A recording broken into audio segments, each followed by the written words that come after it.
Hey guys, how you doing? It's Tom.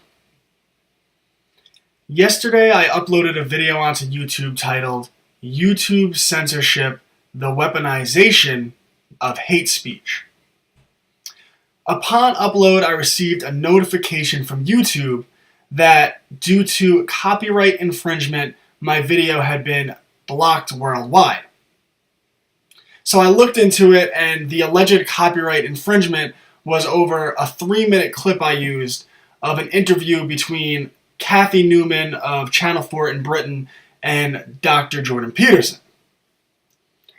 So the 3-minute clip was part of an over hour-long video. The video has over 7 million hits on YouTube. It was aired on television in the UK.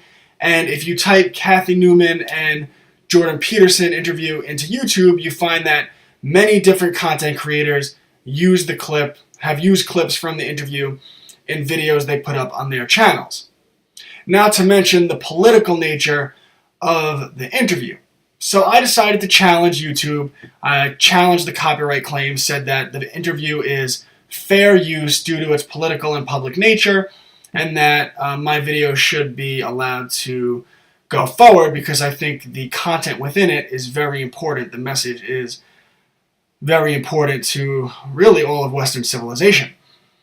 So upon challenging the copyright infringement, I received notification that apparently if I lose, I'm in danger of having my entire account deleted. So I just wanted to let you know that I'm going to create a second channel.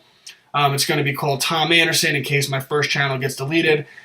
And follow me on Twitter, TomFFRnews, on Facebook, Tom Anderson.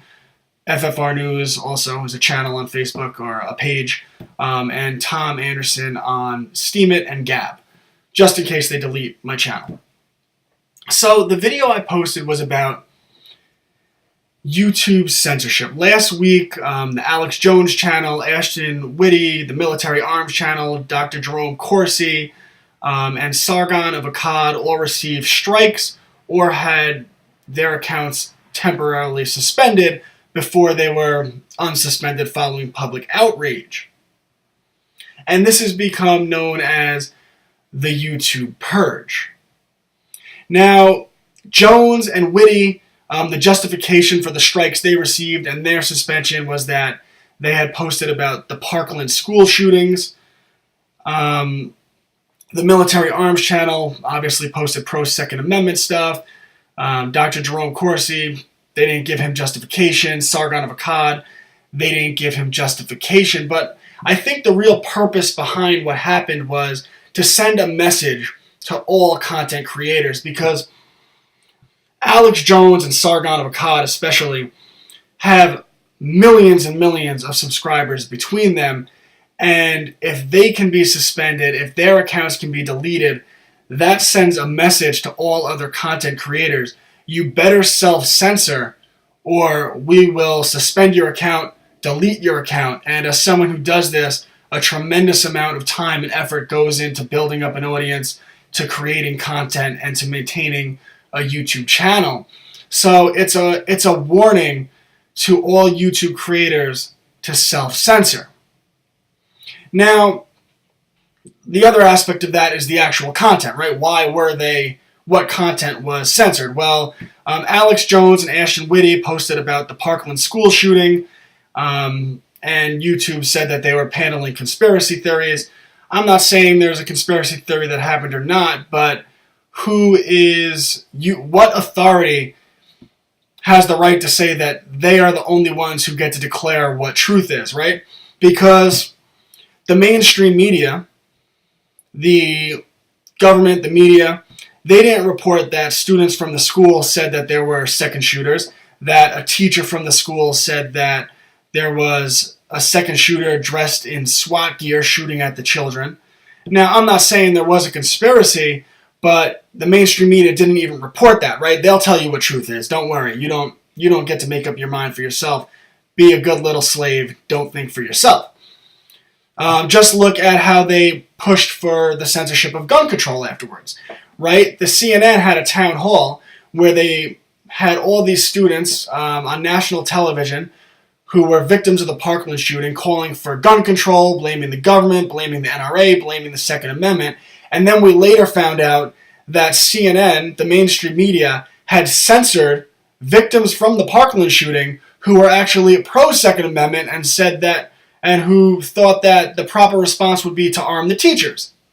So if we look to authority as the only source of truth, we're not going to get truth. We're only going to get the agenda of those with political and corporate power.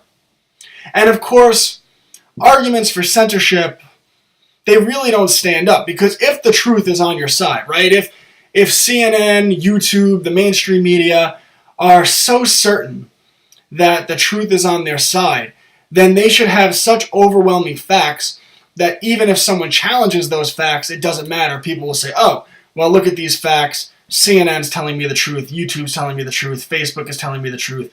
The government is telling the truth. So by the very nature of trying to censor people who put out a different narrative, you are, in a way, admitting that the truth might not be on your side.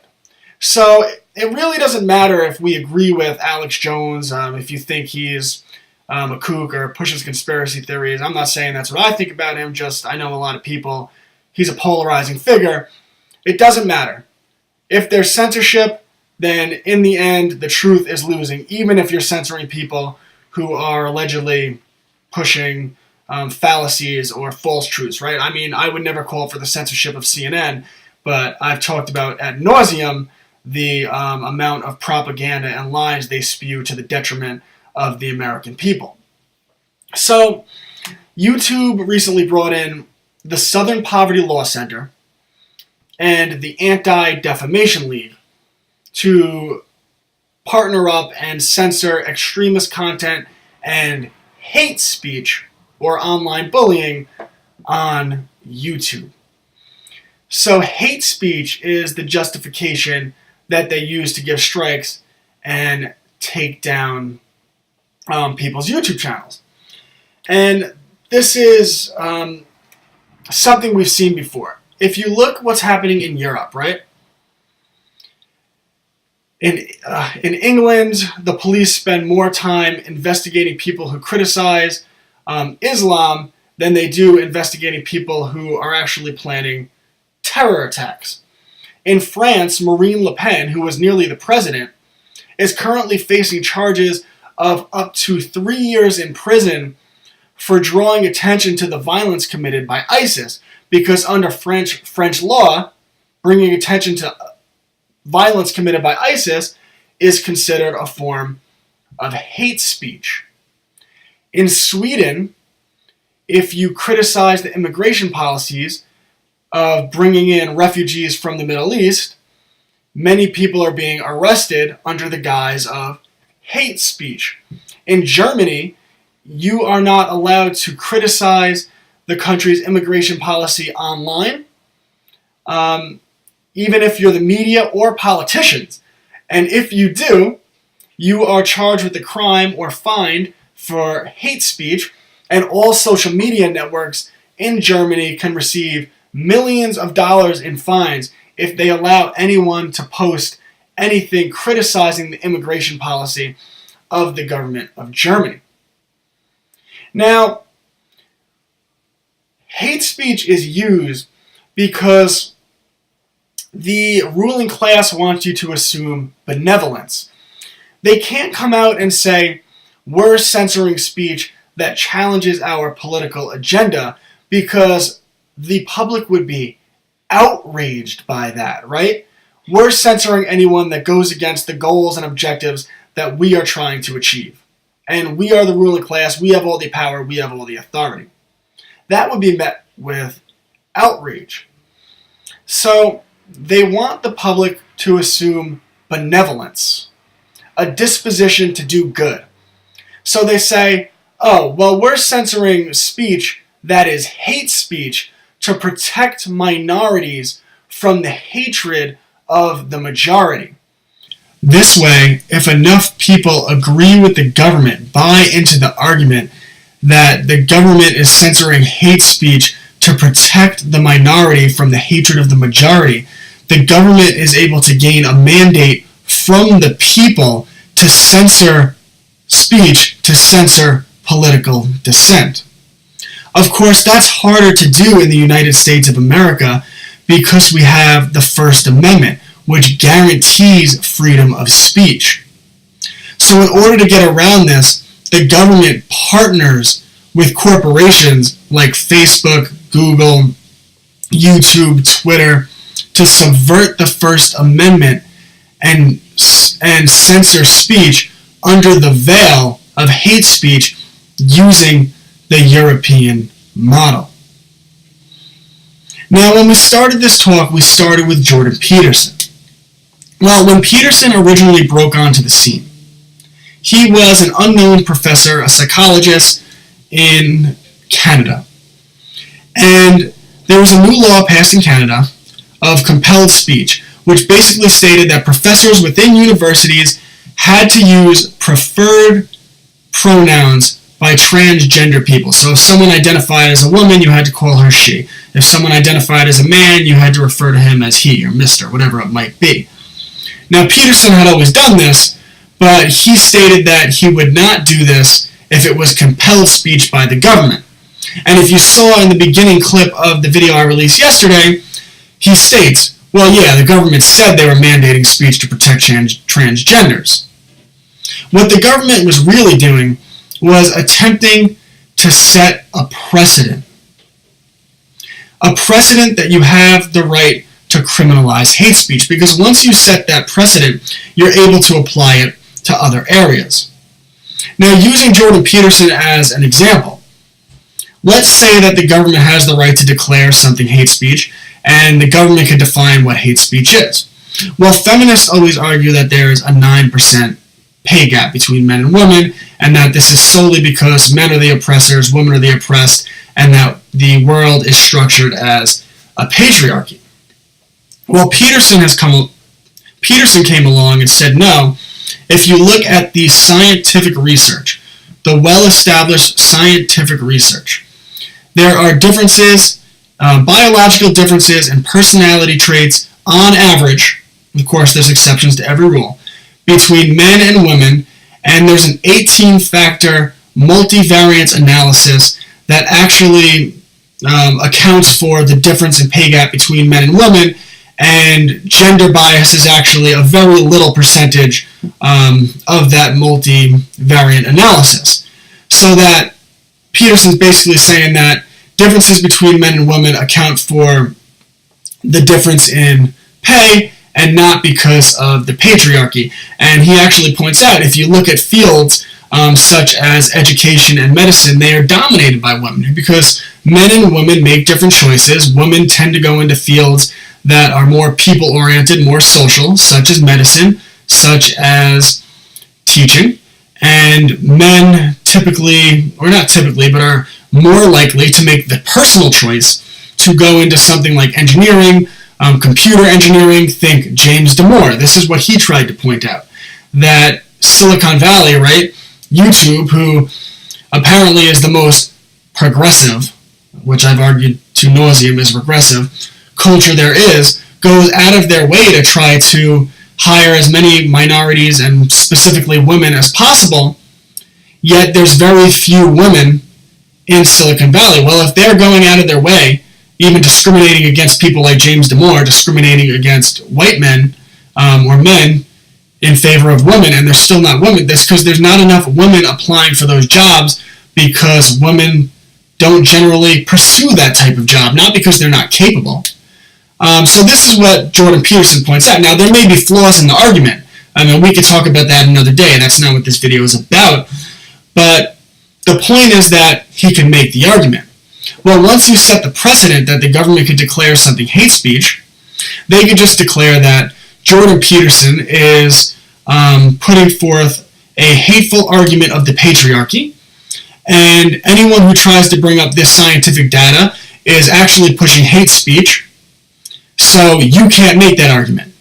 And now, because people can't make that argument, new people aren't exposed to that argument, including many women, who then are only exposed to the patriarchy argument, so they buy into it, and they look to you-know-who, the government, to solve the problem.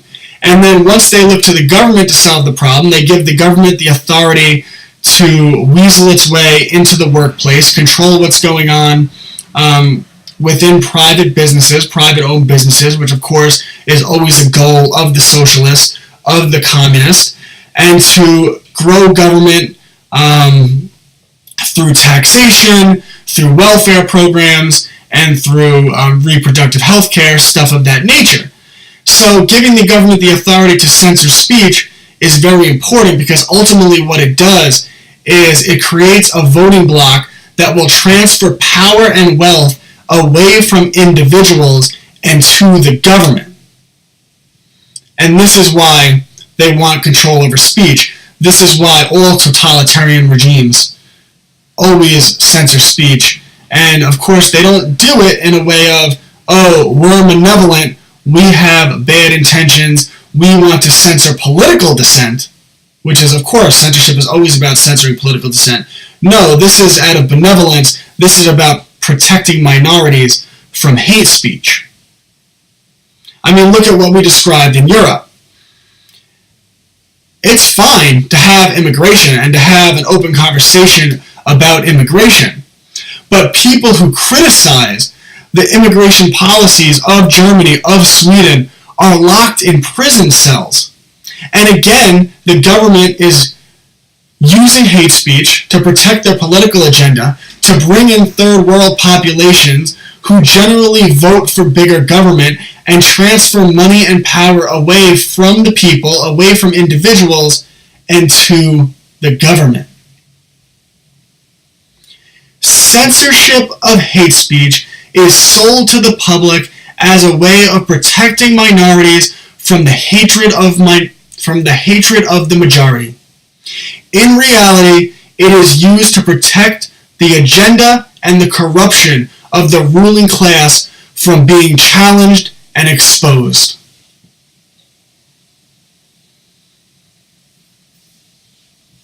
We in America need to wake up, because if we allow the First Amendment to fall, everything else will fall behind it. Freedom of speech is freedom of thought, and with freedom of speech, the best ideas will win. And it's only those who wish to manipulate, who wish to control speech, even in the way they attempt to control speech, is manipulative. They want you to assume benevolence when it comes clearly from malevolence. And if the First Amendment falls, the Second Amendment will fall, right? Because just look at how they attack Dana Loesch and the NRA, right?